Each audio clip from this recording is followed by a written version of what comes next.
بسم الله الرحمن الرحيم. السلام عليكم ورحمة الله وبركاته. ازيكم يا شباب؟ عاملين ايه؟ يا رب تكونوا بخير. معاكم مستر احمد ندى، والنهارده ان شاء الله هنكمل مع بعض شرح ثيم 4 يونت 4. بس النهارده ان شاء الله هنبدأ في كونسبت جديد وهو كونسبت 4.2. بيتكلم عن ايه الكونسبت ده يا شباب، او المفهوم ده بيتكلم عن ايه؟ بيتكلم عن changing landscapes، تغير مظاهر السطح، يعني تغير التضاريس بتاعت سطح الكرة الأرضية. ان شاء الله النهارده هنبدا مع بعض اول ليسون وهو ليسون 1 في كونسبت 4.2. وقبل ما نبدا حلقه النهارده وكالعاده بفكركم تجيبوا كل التولز او الادوات بتاعتكم اللي هتحتاجوها في حلقه النهارده علشان تذاكروا معايا الحلقه خطوه بخطوه. هنجيب الورقه والقلم والكتاب بتاعنا او المذكره اللي هنذاكر منها علشان نذاكر الحلقه اول باول. ودلوقتي هخرج فاصل صغير جدا ونرجع بعد الفاصل نكمل حلقه النهارده مع بعض.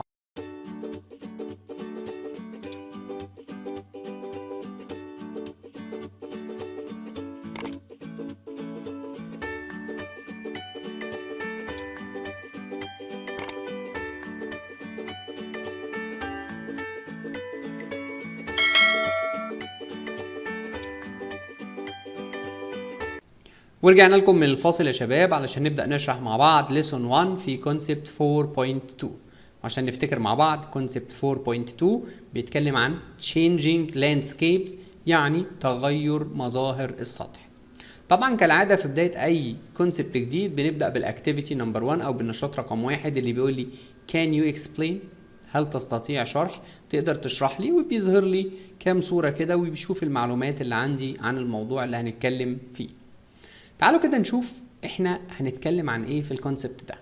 بيقول لي you have learned in the previous concept that many factors can change and break down Earth's surface such as weathering, erosion and deposition, and they form many landforms as canyons. يعني ايه الكلام ده؟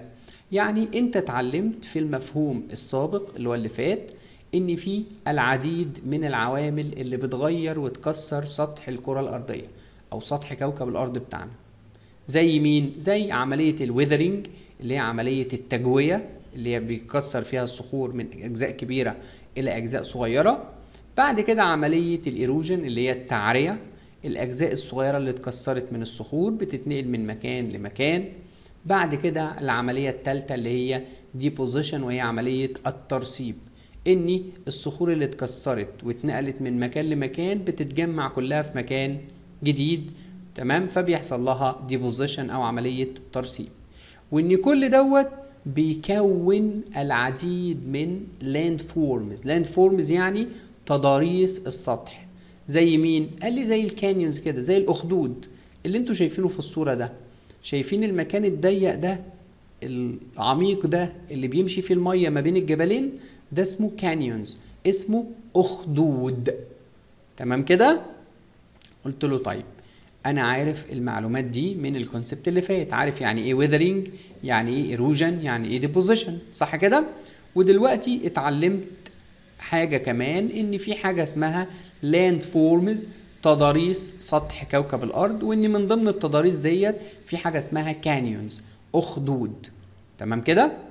كمان هيفكرني بمعلومة يعني ايه كانيونز، ايه الديفينيشن او ايه التعريف بتاع الاخدود. احنا اتعلمناه في الكونسبت اللي فات برضو. بيقول لي as you have learned canyons as shown in pictures above are deep valleys carved by flowing water. يعني ايه؟ يعني زي ما اتعلمت قبل كده ان الاخدود عبارة عن وديان عميقة، او الاخاديد عبارة عن وديان عميقة بتنحت او بتتحفر عن طريق الماء الجاري، يعني او الماء المتدفق. المية اللي بتجري وهي ماشية ما بين الجبلين عمالة تحفر وتنحت في الجبال وفي الصخور، فبتكون وادي عميق ماشي فيه مية، فبنسميه كانيونز، أخاديد أو أخدود يعني. اتفقنا كده يا شباب؟ نكمل مع بعض. بيقول لي بقى how are canyons formed؟ كيف تتكون الأخاديد؟ الأخدود ده بيتكون إزاي؟ قال لي a canyon can be formed in many ways such as weathering and erosion due to wind, water and other factors. يعني الأخدود بيتكون من خلال العديد من الطرق. ways يعني طرق، يعني طرق كتير يعني. زي ايه؟ زي ان يحصل ويذرنج ويحصل ايروجن بسبب الرياح وبسبب الميه وبسبب عوامل اخرى. يبقى اول خطوه في ان الاخدود يتعمل ان يحصل ويذرنج وبعدين يحصل ايروجن، سواء عن طريق الرياح او عن طريق الميه او عوامل اخرى. طب الكانيون ده او الاخدود ده بياخد وقت قصير ولا وقت طويل عشان يتعمل؟ قال لي canyons can take millions of years to be formed. الاخاديد بتاخد ملايين السنين علشان ايه؟ تتعمل، يعني بتاخد وقت طويل. اتفقنا؟ نكمل مع بعض. قال لي طيب in this concept we will study، يعني في الكونسبت ده احنا هندرس ايه؟ قلت له نمبر 1 how landscapes change، كيف تتغير مظاهر السطح. canyon formation، تكوين الأخدود. canyons and valleys، يعني الأخاديد والوديان، وإيه الفرق ما بين الأخدود والوادي. delta formation، تكوين المناطق بتاعت الدلتا زي دلتا النيل كده في مصر. wind erosion، التعرية اللي بتتم عن طريق الرياح. rock layers of وادي الحيتان، يعني طبقات الصخور اللي موجودة في وادي الحيتان. canyon landforms، يعني مظاهر سطح الأخدود أو مظاهر السطح الخاصة بالأخدود. اتفقنا كده؟ نكمل مع بعض يا شباب. هنروح للأكتيفيتي نمبر 2 اللي هي بتتكلم عن إيه؟ canyons، الأخاديد. وفي الحقيقة هو هنا جايب لي صورة، والصورة دي عليها سؤالين صغيرين جدا. يقول لي look at the opposite picture then put right or wrong. number 1 the flow of water on the sand can change its shape، يعني تدفق المياه فوق الرملة ممكن يغير شكلها. رايت ولا رونج؟ ايه رأيكم؟ لما تصب المية كده فوق الرملة هل شكل الرملة هيتغير ولا مش هيتغير؟ هيتغير. يبقى الإجابة هنا رايت. صح كده يا شباب؟ جميل. تعالوا نشوف السؤال التاني. بيقول لي the sand particles remain in their positions when the water flows over them. يعني ايه؟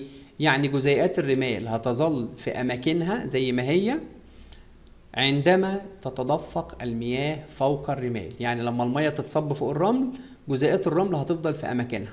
رايت ولا رونج؟ ها ايه رأيكم؟ لما نصب المية، مش المية وهي نازلة هتزق الرمل معاها أو حبيبات الرمل تزقها لتحت وتعمل كده زي شانل أو قناة كده تمشي فيها المية أو تجري فيها المية؟ يبقى شكل الرملة هيتغير وأماكن حبيبات الرمل هيتغير. يبقى الإجابة هنا رايت. الإجابة هنا صح. تمام يا شباب؟ نكمل مع بعض.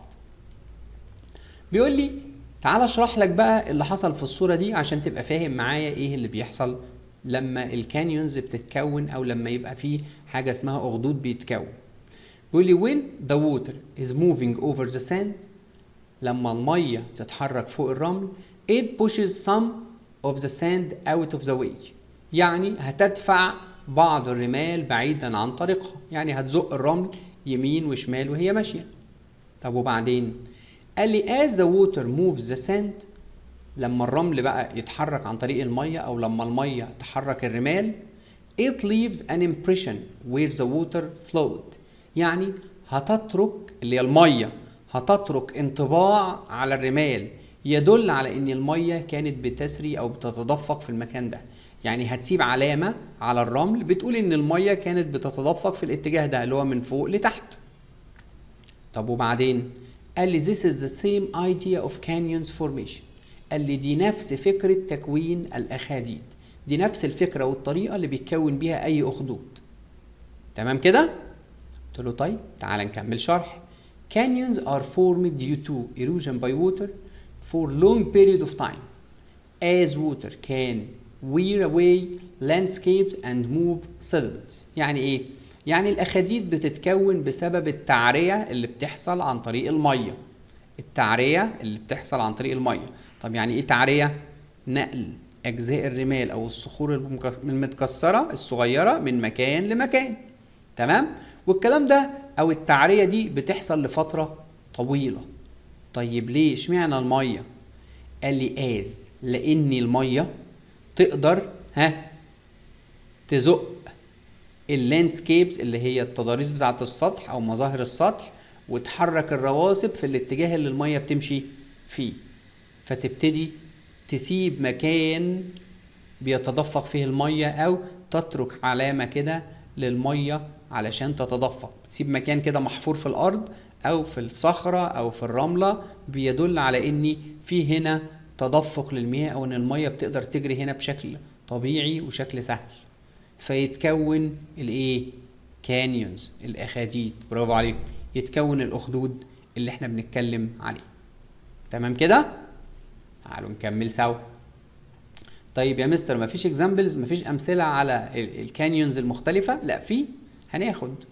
قال لي canyons differ in their colors, texture and shape of rocks. يعني الاخاديد بتختلف عن بعضها في الالوان والملمس وشكل الصخور. وراح قايل لي وير، حيث، وهيبتدي ايه؟ يعد لي كام اخدود كده او كام مثال علشان يوضح لي ان هم مختلفين في الالوان ومختلفين في الملمس ومختلفين في شكل الصخور. زي مين؟ قال لي وادي نخر canyon in Oman. Its color is brown and black, but the small canyon in Thailand has a reddish color. يعني ايه؟ في وادي اسمه وادي نخر في عمان، تمام؟ الوادي ده الصخور بتاعته يا اما لونها بني يا اما لونها اسود.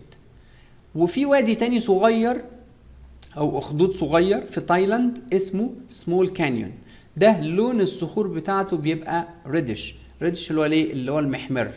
لون ايه؟ محمر. التربه بتاعتها لونها محمر او الصخور بتاعتها لونها مدي على احمر شويه.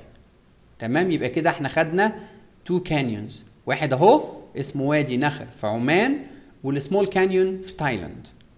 طيب في تاني؟ في canyons can have V-shaped as in colored canyons in Sinai and وادي روم canyon in Jordan. يعني ايه؟ يعني في وديان بتاخد شكل حرف الفي زي الاخدود الملون اللي موجود في سيناء، وزي وادي روم اللي موجود في الأردن. اتفقنا؟ خدوا بالكم لازم نعرف كل كانيون من دول او كل اخدود من دول والصفات بتاعته او الالوان بتاعته. تمام؟ لان هتجيلنا في الاسئله في الامتحانات. نكمل مع بعض. وصلنا لسؤال تشيك يور اندرستاندينج، هو سؤال اختبار الفهم. مستر احمد ندى مش بيحله ولكن بيشرحه لنا وبيسيب لنا فرصه ان احنا نحله ونكتب الاجابات في الكومنتس او في التعليقات اللي اسفل الفيديو علشان يتاكد ان المعلومه وصلت لنا مظبوط. نمبر 1 بيقول لي canyons are formed due to long term erosion. يعني الاخاديد بتتكون بسبب التعرية اللي بتحصل لمدة طويلة او لفترة طويلة او لوقت طويل. يعني رايت ولا رونج؟ انتوا اللي هتجاوبوا. all canyons have the same shape. كل الاخاديد لها نفس الشكل. رايت ولا رونج؟ انتوا اللي هتقولوا. وادي نخر canyon in Oman has V shape. يعني وادي نخر اللي في عمان بياخد شكل حرف الفي. رايت ولا رونج؟ انتوا اللي هتجاوبوا. يلا بسرعه وقفوا الفيديو واكتبوا لنا الاجابات تحت في الكومنتس عشان نتاكد انكم وصلت لكم المعلومه بشكل صحيح. ودلوقتي تعالوا نكمل مع بعض. وصلنا للاكتيفيتي نمبر 3.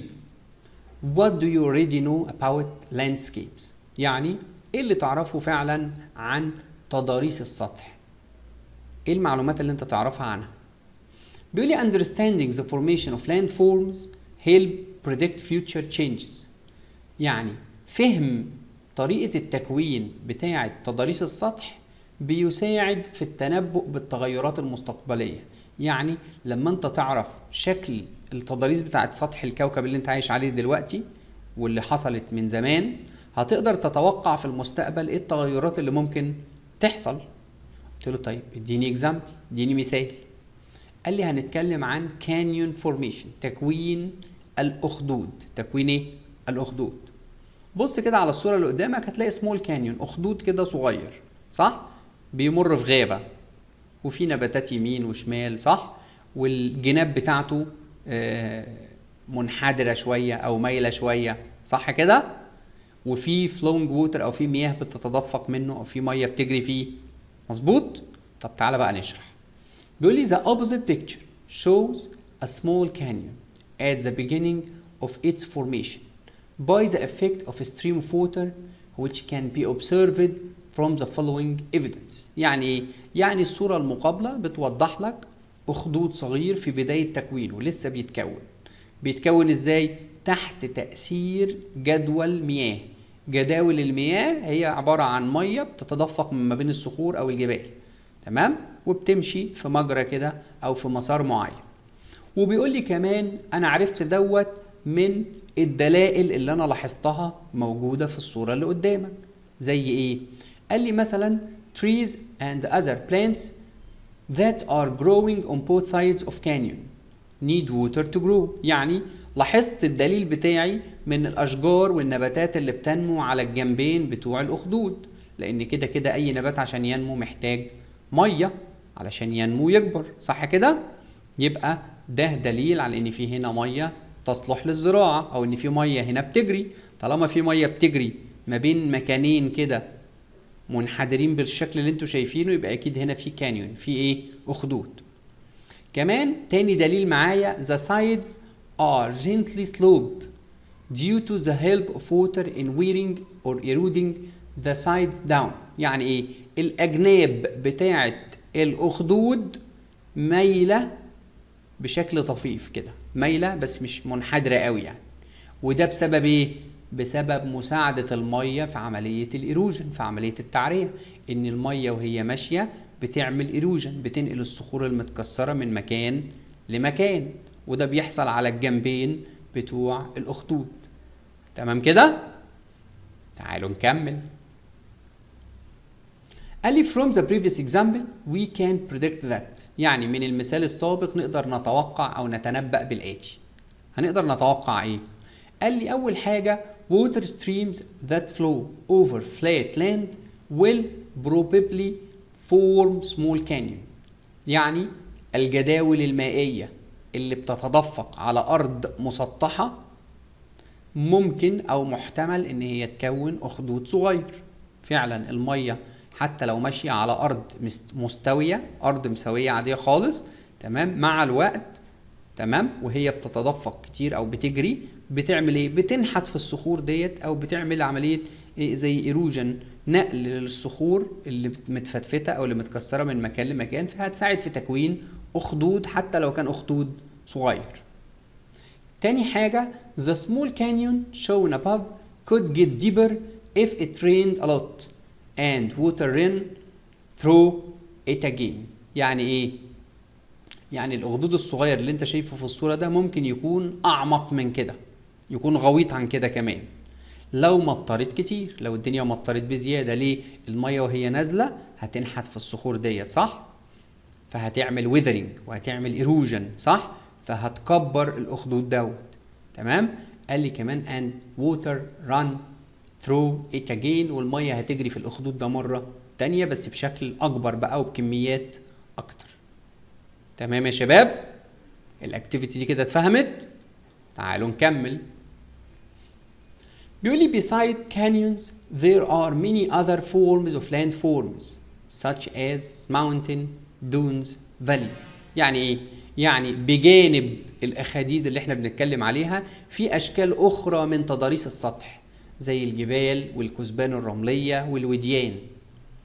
تمام؟ يعني مفيش بس كانيون، لا ده في كانيون وفي ماونتن وفي دونز وفي فالي، في حاجات كتير من تضاريس السطح المختلفة اللي موجودة على سطح كوكب الأرض اللي احنا عايشين عليه. قلت له ماشي، تعال نكمل مع بعض. وصلنا لسؤال تشيك يور اندرستاندينج، سؤال اختبار الفهم، وهم سؤالين كومبليت صغيرين جدا وبساط جدا. طبعا انا مش بحلهم ولكن بشرحهم وبديكم فرصه تكتبوا لنا الاجابات تحت في الكومنتس عشان اتاكد انكم فهمتوا المعلومات اللي احنا شرحناها. نمبر 1 بيقول لي the canyon is formed by the effect of. الاخدود بيتكون تحت تاثير مين؟ تاني سؤال the sides of مين are gently sloped. يعني الجوانب بتاعت مين منحدرة بشكل بسيط، يعني مايلة بشكل بسيط. الجوانب بتاعت مين؟ برضو انتوا اللي هتجاوب. يلا بسرعة نوقف الفيديو ونكتب الإجابات تحت في الكومنتس في التعليقات الأسفل الفيديو. ودلوقتي يا شباب تعالوا نروح للأكتيفيتي نمبر 4 أو النشاط رقم 4. بيقول لي landscapes in your environment، يعني تضاريس السطح الموجودة في البيئة المحيطة بيك أو في البيئة بتاعتك. اتكلمنا عنها شوية. هنتكلم عن مين؟ landscapes اللي هي تضاريس السطح، بس اللي موجودة فين؟ in your environment، في البيئة بتاعتك انت اللي انت عايش فيها. بيقول لي you can see rounded and wore small rocks and that is an evidence of weathering process. يعني في البيئة اللي موجودة حواليا أنا ممكن ألاحظ بعض الصخور المدورة أو المتآكلة، تمام، واللي هي بتكون دليل على إن حصل هنا عملية weathering اللي هي عملية تجوية، اللي هي عملية تكسير وتفتيت الصخور، صح كده؟ طب وبعدين؟ قال لي you can see an area with small canyons where soil was washed away after heavy rain and that is an evidence of erosion process. وكمان هقدر اشوف منطقة صغيرة فيها اخدود صغير، تمام، التربة بتاعته تم ازاحتها بعد مطر شديد او مطر تقيل، يعني بعد مطرة جامدة المطرة او المية بتاعت المطرة وهي بتتدفق اخدت جزء من السويل او جزء من التربة وبعدته بعيد عن المكان اللي هو كان موجود فيه، فحفرت كده زي ايه، قناة صغيرة كده، وعملت ايه، اخدود صغير كده، فده دليل على ان حصل ايروجن، حصل تعرية. طب وبعدين؟ قال لي كمان you can see a patch of sand in the playground after heavy rain and that is an evidence of deposition process. كمان تقدر تشوف كده قطعة من الرمال او جزء من ارضية الملعب متكون فيها رمل بعد مطرة تقيلة، وده دليل على ان حصل deposition، حصل عملية ترسيب. يبقى انا شفت الثلاث عمليات حصلوا في البيئة اللي حواليا، weathering، erosion، deposition، يعني تجوية، تعرية، ترسيب. كل ده حصل في البيئة بتاعتي بعد يوم مطر شديد جدا، يوم بس مطرة. فتخيل بقى المية اللي متعرض لها الكوكب لملايين السنين هتعمل ايه في الكوكب دوت، وهتغير ازاي اللاندسكيب او تضاريس السطح بتاعته. تمام يا شباب؟ معايا مركزين؟ نكمل سوا. هو هنا كان بيقول لي بس انك ايه، imagine that you go to your school after a rainy day. تخيل انك ذهبت للمدرسة بتاعتك بعد يوم مطر شديد جدا او بعد يوم ممطر يعني. You can see some changes. هتشوف بعض التغيرات اللي احنا لسه كنا بنحكي عنها دلوقتي in the school landscape، في تضاريس السطح بتاعت المدرسة بتاعتك due to some processes happened، بسبب بعض العمليات اللي حدثت، وراح مديني examples او امثلة على العمليات اللي حصلت في اليوم بتاع المطرة الشديدة. مثلا النهاردة مطرت وانا رحت المدرسة بكرة، فانت هتشوف تأثير المطرة تاني يوم لما تروح المدرسة، هتشوف عملت ايه في اللاندسكيب او في الايه، في التضاريس بتاعت السطح بتاعت ارضية الملعب اللي في المدرسة بتاعتك. نكمل مع بعض. دلوقتي بيقول لي you can see the same processes happen in large landscape in nature. يعني ايه؟ تقدر تشوف نفس العمليات وهي بيحصل بس على مساحة جغرافية كبيرة شوية، او على تضاريس سطح اكبر شوية، يعني اكبر من المدرسة بتاعتك، بس بتحصل فين؟ في الطبيعة بقى. فانت هتقارن العمليات اللي حصلت وشفتها في ارضية الملعب بتاعت المدرسة بنفس العمليات لما بتحصل في الطبيعة. اتفقنا كده؟ قال لي طب تعالى كده نشوف اول حاجة سكول لاندسكيب، تضاريس السطح بتاعة المدرسة. قال لي بالنسبة لعملية الويذرنج بروسيس اللي هي عملية التجوية، قال لي instead of weathering of small rocks at your school playground، بدل ما انت هتلاحظ عملية تكسير الصخور الصغيرة اللي موجودة في أرضية الملعب بتاعتك، you can see big rocks of a mountain were broken off. هتلاحظ تكسير صخور كبيرة من الجبل أو تكسير أجزاء كبيرة من الصخور بتاعة الجبل. ده في المدرسة، إنما ده في الطبيعة. طيب ده بالنسبة لعملية الويذرنج. طيب بالنسبة لعملية الإيروجن، قال لي instead of small canyons in the land of your school playground، بدل ما انت هتلاحظ أخدود صغير اتكون في الأرضية بتاعت ملعب مدرستك، you can see the walls of a canyon were eroding by the effect of a river movement. هتلاحظ أو هتشوف الجدران بتاعت الأخدود العظيمة ديت، الجدران الكبيرة ديت اللي حصل لها تعرية عن طريق حركة مياه النهر. طيب ده كده بالنسبة لعملية الإيروجن لما بتحصل في المدرسة ولما بتحصل فين؟ in nature، في الطبيعة. تعال نشوف تالت عملية اللي هي الديبوزيشن.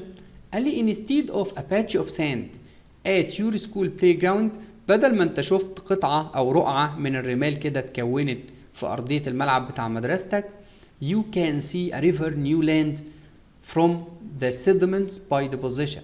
هتقدر تلاحظ ان النهر كون ارض جديدة من الرواسب اللي اترسبت فوق بعضها. هتلاقي مكان فيه مية ومكان فيه ارض، مكان فيه مية ومكان فيه ارض. ده بالنسبة لعملية الديبوزيشن اللي حصلت. اتفقنا كده يا شباب؟ طيب احنا بقى استفدنا ايه من ده كله؟ قال لي في شوية نوتس كده صغيرة خد بالك منها لان دي هتفيدك في الجزء اللي احنا شرحناه. قال لي it might be useful to recognize signs of weathering, erosion and deposition because it may help in building houses in safe places. يعني ايه؟ ربما يكون من المفيد انك تتعرف على علامات الويذرنج والايروجن والديبوزيشن لانها هتساعدك في بناء منازل في اماكن امنه. لانك لما بتعرف العلامات بتاعه التجويه والتعريه والترسيب هتقدر تعرف المكان ده مناسب لبناء منزل ولا لا، فهتبني البيوت في اماكن تكون امنه. صح كده؟ قلت له طيب وضح لي اكتر. قال لي where حيث people must not build a house on a hill that is eroding. يعني ايه؟ الناس مش لازم تبني البيوت بتاعتها فوق تل، التل ده بيحصل له تعرية. تاني حاجة people must not build a house very close to a river. الناس مش لازم تبني بيوت او منزل قريب جدا من النهر. طيب ليه؟ قال لي as if the path of a river is changed، لو المسار بتاع النهر اتغير it causes erosion and deposition of the house، هيعمل تعرية وهيعمل ترسيب للمنزل بتاعك فالبيت هيتهد. صح كده؟